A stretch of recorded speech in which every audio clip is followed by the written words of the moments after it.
Dan nextnya Intan bakal jelasin dinasti per dinasti ini satu persatu. Jadi satu video itu satu dinasti. Tapi Intan jelasinnya nggak langsung berturut-turut ya guys ya. Kadang-kadang Intan selingi karena banyak teman-teman lain yang request tokoh-tokoh juga. Hari ini Intan mau bahas serianya Intan dinasti per dinasti ya guys ya. Serianya Intan dinasti per dinasti ini sempet stuck 1 bulan karena bulan kemarin Intan full bahas Wahyu doang. Mungkin ada yang tanya, apa sih Cek Intan seri yang dinasti per dinasti itu? Ini nih, kalau kalian lihat playlistnya ya. Pertama, Intan bahas zaman prasejarah. Nyambung setelah zaman prasejarah, berdirilah dinasti pertama di Cina, dinasti Xia. Dinasti Xia runtuh, digantikan dinasti kedua di Cina, dinasti Shang. Dinasti Shang runtuh, digantikan dinasti ketiga, dinasti Zhou. Habis dinasti Zhou, dinasti Qin. Dinasti Qin ini videonya Intan yang paling ngehit guys, sudah 4.000 yang nonton. Hari ini Intan mau bahas dinasti kelima di Cina, yaitu dinasti Han, dinasti setelah runtuhnya dinasti Qin. Dan bukan cuma dinasti Han doang, hari ini Intan juga bahas seorang tokoh yang bernama Wang Mang, yang diduga time traveler dari abad ke-19. Teman-teman percaya mesin waktu nggak nih? Aja nih hao, namaku Intan, selamat datang di channel aku, Dynasty. Mungkin dari teman-teman ada yang tanya, loh Cek Intan, kalau aku belum nonton zaman prasejarah sampai dinasti keempat itu, apa harus nonton itu dulu sebelum nonton dinasti Han? Jawabannya nggak usah guys, nggak perlu.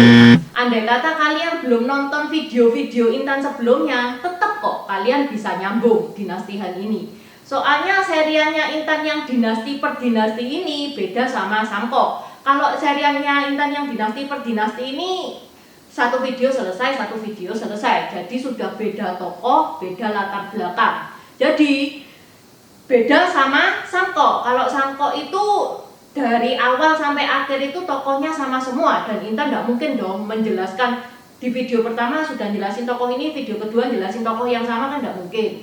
Kalau videonya Intan Samko, kalau misalkan kalian lihatnya tengah-tengah itu mungkin agak kebingungan, tapi kalau video ini enggak, pasti kalian enggak bingung.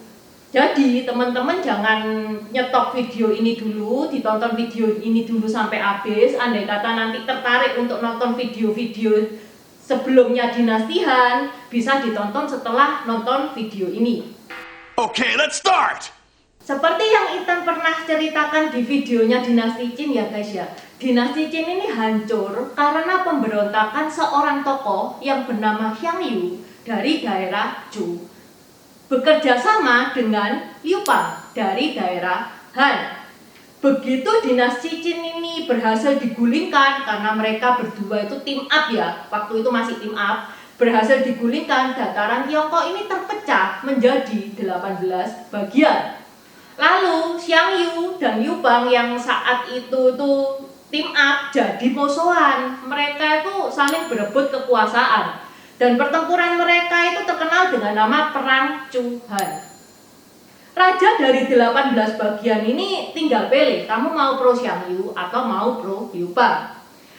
Liu Bang akhirnya mengalahkan Xiang Yu di pertempuran Taixia tahun 202 sebelum Masehi. Xiang Yu tewas. Karena Xiang Yu tewas, Liu Bang berhasil mempersatukan kembali dataran Tiongkok menjadi dinasti yang bernama dinasti Han. Keberhasilannya Liu Bang ini karena Liu Bang ini didukung seorang jenderal yang kuat, keren, gagah perkasa, pinter, namanya adalah Han Xin. Intan pernah bahas ya Han Xin sebelumnya. Kalau teman-teman mau tahu lebih detailnya siapa itu Han Xin, bisa klik link di atas. Di description box juga sudah Intan taruh. Dinasti Han ini resmi berdiri dari tahun 202 sebelum Masehi sampai 220 setelah Masehi. Jadi berdirinya 400 tahun guys. Dan dinasti Han ini itu zaman keemasannya Tiongkok loh. Karena rakyat itu bahagia, makmur, sejahtera, kaya raya. Plus, dinasti Han ini berhasil membentuk masyarakat yang loyal dan cinta pada negara. Bahkan sampai sekarang nih, kebanyakan dari etnis Cina itu menyebut mereka dengan nama suku Han. Jadi kalau teman-teman yang etnis Cina ya, coba deh tanya opa oma. Opa oma, kita ini suku apa sih? 90% pasti jawabannya suku Han. Juarang banget kalau jawab suku Mongol, suku Manchu, apalagi suku Xiongnu itu juarang banget. Dan kalau memang kalian suku Mongol, Manchu atau Xiongnu, wah selamat, kalian ini barang langka. Terus juga bukan itu ya, kalau Hokkien Ge itu bukan suku ya guys ya, itu nama daerah. Bahkan nama tulisan Han itu namanya Hanzi atau tulisan Han. Terus juga ya kalau kalian lihat serialnya Three Kingdom-nya Intan, itu saat dinasti Han itu diambang kehancuran, para jenderal perang itu termasuk Liu Bei itu cita-citanya itu ayo kita kembalikan dinasti Han, ayo kita berdirikan lagi dinasti Han. Jadi mereka cita-citanya itu untuk menegakkan kembali dinasti Han, bukan untuk menghancurkan dinasti Han dan membuat dinasti baru. Sampai begitu loyalitasnya masyarakat saat itu terhadap dinasti Han. Sekarang Intan masuk ke Liu Bang, kaisar pertama dinasti Han. Liu Bang ini kaisar yang kontroversial guys. Soalnya Liu Bang ini backgroundnya itu anak petani miskin. Bukan cuman itu saja. Iya kalau dia itu orang yang gigih, pekerja keras. Enggak loh. Liu Bang ini nakal, males, nggak mau belajar, sampai papanya itu sering mukulin dia pakai rotan. Terus kalau papanya marah itu bilang sama Liu Bang, "Wah, kamu ini anak nggak berguna." Tapi jangan dibandingkan ya guys ya, anak zaman dahulu sama anak zaman sekarang itu jangan dibandingkan. Liu Bang ini kupingnya tebel, beda sama anak zaman sekarang. Jadi dikatain gitu sama bokapnya ya masuk telinga kanan ya keluar telinga kiri, nggak masuk ke hati, nggak masuk ke utek. Jadi dia yo tetap sayang sama bapaknya, ya tetap cinta sama papanya. Kalau anak sekarang ya jangan digitukan. Kalau anak sekarang digitukan, bukannya jadi pemimpin, malah besoknya ya tewas bunuh diri. Nah, diperkirakan karena latar belakang Liu Bang ini itu membuat Liu Bang ini kaisar yang merakyat dan dicintai oleh rakyatnya. Tadi kan Intan bilang ya kalau dinasti Han itu berdiri dari tahun 202 sebelum Masehi sampai 220 setelah Masehi. Nah, sempat di tahun 9 sampai 23 setelah Masehi ini diganti dinasti yang bernama dinasti Qin. Dan karena interupsi di tengah-tengah ini, maka sama sejarawan namanya itu dibedakan ya. Jadi tahun 202 sebelum Masehi sampai 9 setelah Masehi itu dinamakan dinasti Han Barat. Setelah dinasti Qin tahun 23 sampai 220 setelah Masehi dinamakan dinasti Han Timur. Ya masuk akal sih guys kalau namanya itu dikasih barat sama timur daripada kita bilang oh itu loh dinasti Han yang tahun 202 sampai 9 setelah Masehi. Wah ya kepanjangan, efektif banget. Nanti Intan juga akan ceritakan kenapa sih dinasti Qin ini kok bisa nongol di tengah-tengah ini, kenapa. Kembali lagi ke Liu Bang, kaisar yang dicintai oleh rakyatnya. Kenapa toh Liu Bang itu kok bisa dicintai oleh rakyatnya? Karena dia menerapkan kebijakan-kebijakan seperti menurunkan pajak, mengurangi budget pembangunan istana dan pesta pora. Dananya itu dialihkan untuk kesejahteraan rakyat, untuk membantu rakyat. Liu Bang meninggal digantikan anaknya yang bernama Li Ying.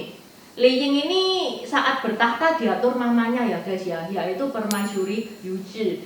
Jadi istri Liu Bang yang satu ini juga tokoh terkenal guys. Anak-anaknya yang lain seperti Liu Kong dan Liu Heng itu saat memerintah, saat jadi kaisar juga dia yang ngatur, dia yang nyetir, dia yang jalanin pemerintahan. Masa dinasti Han yang paling gemilang saat dipimpin oleh kaisar yang keenam, yaitu Kaisar Wuti. Kaisar Wuti ini dia itu kaisar yang dicintai rakyatnya, dia itu kepemimpinannya kuat, efektif, bahkan dia itu salah satu kaisar terbaik di Cina. Saat Kaisar Wuti ini memimpin, itu Cina itu jadi besar banget ya. Kekuasaannya itu bahkan sampai Korea dan Vietnam. Tapi sayangnya penurunan dinasti Han ini terlihat saat dipimpin Kaisar ke-10, yaitu Kaisar Yuanti. Kaisar Yuanti ini juga digantikan Kaisar Cheng. Kaisar Cheng itu juga kaisar yang lemah juga, nggak bisa memimpin. Setelah Kaisar Cheng meninggal, karena Kaisar Cheng ini nggak punya anak cowok, maka kursi kaisar dikasih ke keponakannya, yaitu Kaisar Ai, yang meninggal 7 tahun kemudian. Lalu Wang Mang mengangkat Kaisar Bing yang masih anak-anak itu menjadi kaisar bonekanya. Pertanyaannya sekarang, siapakah Wang Mang itu? Wang Mang ini dia itu adik dari Permaisuri Wang. Permaisuri Wang itu ibunya Kaisar Cheng. Jadi Wang Mang itu pamannya Kaisar Cheng. Wang Mang ini dia itu meskipun anggota keluarga kerajaan, Wang Mang ini hidupnya sederhana. Dia nggak suka pesta. Dia bajunya juga baju-baju biasa. Dan banyak pejabat itu yang suka sama kepribadiannya Wang Mang ini. Terus saat keponakannya memimpin itu sudah terjadi penurunan kualitas. Ditambah lagi penggantinya Kaisar Ai itu juga nggak ngurusin negara juga. Wang Mang sebagai seseorang warga negara yang cinta pada negaranya, dia mulai turut campur, dia mulai bertindak. Maka setelah Kaisar Ai meninggal, dia ngangkat Kaisar Bing untuk dijadikan kaisar bonekanya. Kaisar Bing ini masih muda banget guys, masih 7 tahunan gitu. Dijadikan kaisar bonekanya supaya dia bisa memimpin. Tapi habis gitu ya tidak lama kemudian Kaisar Bing ini diracun. Wang Mang memilih bayi yang berusia 2 tahun yang bernama Lu Ying menjadi putra mahkota. Tapi nggak lama juga dia lengserkan juga, lalu Wang Mang ini mendirikan dinasti, yaitu dinasti Qin. Wang Mang ini saat dia tuh jadi kaisar, dia cuma terima titel doang kok. Uang, tanah itu dia nggak mau terima, dia bagi-bagikan kepada rakyat miskin.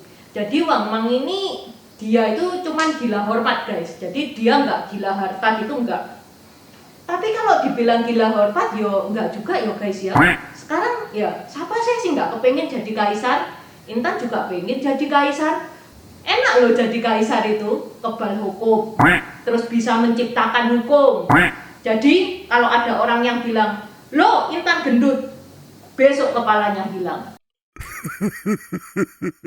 Setelah Wang Mang ini menjadi kaisar, dia menetapkan kebijakan itu kebijakan yang bagus loh guys. Hanya saja tidak bisa diterima oleh masyarakat pada saat itu. Kebijakan apa sih Intan? Kebijakannya itu yang pertama, tanah dikuasai oleh pemerintah, tidak diperjualbelikan. Wang Mang mengatur tanah supaya dikuasai pemerintah itu bukan untuk kekayaannya, dia ingin membantu rakyat yang miskin. Yang kedua, menghapuskan perbudakan, jual beli budak itu ilegal. Lah, ini merugikan orang-orang yang sudah beli budak guys. Beli budak itu mahal loh. Lah kok sekarang dijadikan ilegal, iya kan? Yang ketiga, menggalakkan sewa rumah untuk masyarakat miskin. Dana dipinjemin pemerintah dengan bunga rendah atau tidak sama sekali. Ini tengkulaknya rugi. Yang keempat, alkohol, garam, besi dikuasai oleh negara supaya pedagang tidak bisa memanipulasi pasar. Ini juga pedagang-pedagang banyak yang ngomel. Dan karena memang yang diuntungkan itu cuma rakyat kecil, dan rakyat kecil ya bisa kalau misalkan disuruh protes cuma dikasih nasi bungkus gitu ya bisa juga. Jadi kebijakan-kebijakan Wang Mang ini yang semestinya baik ini ditentang oleh masyarakat saat itu. Dan kalian tahu nggak guys, kebijakan-kebijakan Wang Mang ini dipakai di tahun 1980. Jadi Cina menetapkan peraturan-peraturan itu sejak tahun 1980. Mungkin Wang Mang ini adalah time traveler dari abad ke 1980. Wang Mang itu juga orang yang nggak percaya tahayul. Dia itu mengedukasi rakyatnya. Wes toh, nggak ada mandat dari surga itu nggak ada. Aku jadi kaisar itu bukan mandat dari surga, karena aku memang punya kemampuan. Di pemerintahannya Wang Mang ini itu banyak konflik yang terjadi, seperti konflik dengan suku Xiongnu, terus juga konflik dengan Vietnam. Sampai akhirnya Sungai Kuning ini meluap, banjir, kelaparan terjadi, lalu timbullah pemberontakan-pemberontakan. Dan yang paling berbahaya itu pemberontakan Alis Merah. Pemberontakan Alis Merah itu, ini gini guys, orang-orang itu sudah dibilangin kan sama Wang Ma, nggak ada, mandat dari surga itu nggak ada. Lah, karena Sungai Kuning ini meluap, dan Sungai Kuning itu sungai yang diagung-agungkan, yang katanya itu sakti ya kan, itu langsung orang itu berpikiran, loh dia ini bukan mandat dari surga, makanya Sungai Kuning ini meluap, maka rakyat itu marah. Itu yang pertama. Yang kedua, tadi Intan sudah bilang dari awal kalau rakyat itu di saat dinasti Han dia itu loyal banget sama dinasti Han. Jadi beberapa rakyat itu juga nggak suka kalau dinasti Han diganti dengan dinasti Qin. Jadi pemberontakan ini tuh orang-orang yang sangat loyal kepada dinasti Han. Hingga terjadilah pemberontakan pada 4 Oktober tahun 23, pemberontak itu berhasil membobol istana Weiyang dan menghabisi nyawa Wang Ma. Dinasti Qin ini berakhir dan kembali lagi berdiri dinasti Han dengan kaisar, yaitu Kaisar Gengshi. Dan ini sudah memasuki dinasti Han Timur ya guys ya. Dinasti Han Timur ini berakhir di tahun 202. Dinasti Han Timur berakhir diganti masa Three Kingdom. Berakhirnya dinasti Han Timur ini Intan pernah bahas sebelumnya secara detail. Kalau teman-teman mau tahu kelanjutannya, klik link di atas. Di description box juga sudah Intan taruh. Habis zamannya ini kan zaman Three Kingdom ya. Zaman Three Kingdom itu Intan nggak ngulang lagi ya guys ya. Intan soalnya sudah cerita banyak dan pasti masih banyak ceritanya Three Kingdom. Jadi Intan lanjut setelah dinasti Han ini, Intan lanjut dinasti setelahnya Three Kingdom, yaitu dinasti Qin. Oke, sampai di sini dulu ceritanya Intan. Terima kasih sudah menonton. Terima kasih udah nonton channel ini sampai habis. Dukung aku terus berkarya dengan klik subscribe dan bunyikan lonceng di bawah ya guys.